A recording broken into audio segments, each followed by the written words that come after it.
আজকে থেকে 20 বছর আগে আমি এই মাঠে খেলাধুলা করতাম। কথা বুঝতে পারছেন? বিশ্বাস করলেন না? আজকে থেকে 20 বছর আগে আমি এই মাঠে খেলাধুলা করেছি।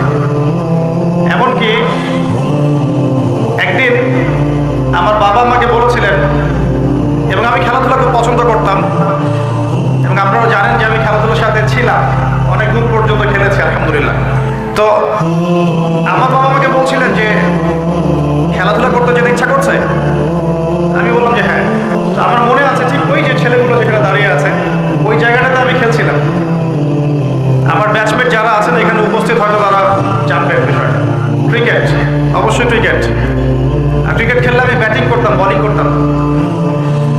ব্যাটিং করেই পালাতাম, ফিল্ডিং করতাম না, এত খাটনির মধ্যে নাই। তো খেলতে খেলতে শুনলাম যে বাসায় আমার বাবা মারা গেছেন। ইন্না লিল্লাহি ওয়া ইন্না ইলাইহি রাজিউন। আমার বাবা আর মা এখানেই থাকতেন, ঠিক এই বাজারের সামনের বাসায়। এখানে আমার শৈশবটা কেটেছে। এরপরে আমি সরকারি প্রাইমারি স্কুল উচ্চ বিদ্যালয়ে পড়েছি 1 বছর। অনেকেই জানেন আমার শৈশবটার অনেক স্মৃতি এখানে জড়িত আছে। আর আজকে তাকবীরের কি লিখন যে সেই মাঠে বসে আমি আপনাদের সামনে দিনের ওয়াজ করতেছি।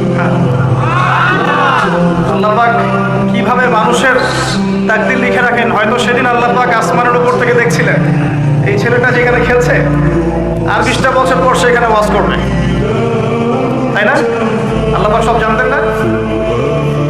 আমার পাশে ওস্তাদকে দেখছেন, এই যে ছোট ছেলেটা তেলাওয়াত করে গেল কোরআন, তার চেয়েও ছোট বয়স আমার, তখন 7 থেকে 8 বছর হবে। আমার কোরআনের হাতে খড়ি হয়েছে ওস্তাদ নজরুল হুজুরের কাছে।